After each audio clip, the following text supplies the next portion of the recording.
다음 키워드는 민부론, 국부론입니다. 자유한국당이 2020 경제대전환 민부론을 발표를 했습니다. 정부의 소득주도 성장과 탈원전을 접고 자유시장 경제체제로 나아가야 한다는 뜻인데요. 박사님, 이 민부론 좀 자세하게 살펴볼까요? 예, 어저께 스티브 잡스가 환생을 해서 한국에 나타났는가 해서 상당히 깜짝이 놀랐어요.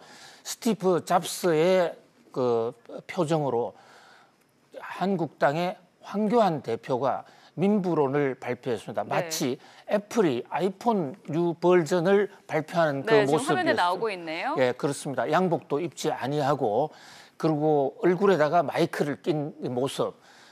아주 그 스티브 잡스를 꼭 빼닮았습니다. 그래서 세간에는 황티브 잡스라는 얘기도 지금 나오고 있어요. 자, 저기서 발표한 것이 민부론인데 민부론은 국부론을 연상시키는 국부론에서 사실상 모방을 해온 것으로 볼 수가 있습니다. 국부론이라는 게 아담 스미스가 발표한 이 어떻게 하면 국가가 경제적으로 더 부강해질 수 있는 것인가를 연구한 책인데요. 근대 경제학의 시조가 된 책이죠. 사실 저 국부론 때문에 경제학이 하나의 사회과학 영역으로 올라왔다고 해도 과언이 아닙니다. 거기에 빗대어서 민부론을 제창을 했는데요. 자, CG에 올라온 저 한번 내용을 한번 볼까요? 가장 큰 핵심이 역시 작은 정부론, 세금을 적게 걷으면서 시장의 모든 것을 돌려주겠다. 시장의 가격 결정 기구에 맡기겠다는 것입니다. 바로 그것이 아담 스미스가 만든 국부론의 핵심이기도 해요.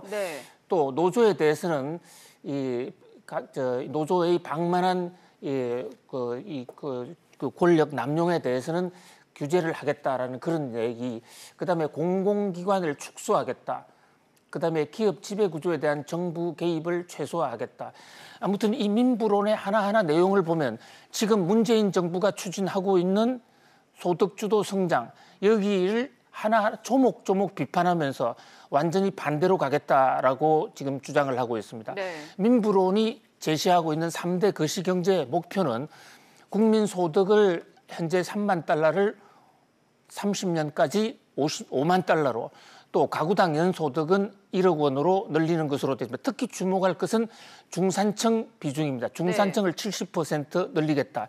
지금 문재인 정부가 하층민, 현 우리 경제 구조에서 좀 살기 어려운 세대에 대한 소득 지원을 많이 하겠다라는 것에 비해서 이 황교안의 민부론은 중산층을 적극 지원하겠다. 이 지지 계층이나 타겟하는 그런 어떤 계층이 확실히 다른 그런 결연한 모습을 보여준다고 하겠습니다.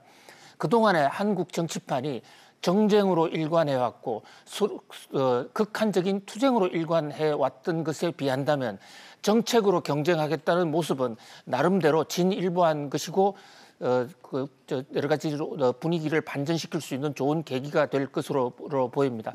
다만 한 가지 아쉬운 점이 있다고 그러면 이 황교안의 민부론이 시장으로 돌아가는 것인데 물론 시장으로 돌아가는 것은 아담 스미스뿐만 아니라 경제학의 원론이기도 하고 모든 경제학자들이 한결같이 원하는 바이기도 해요.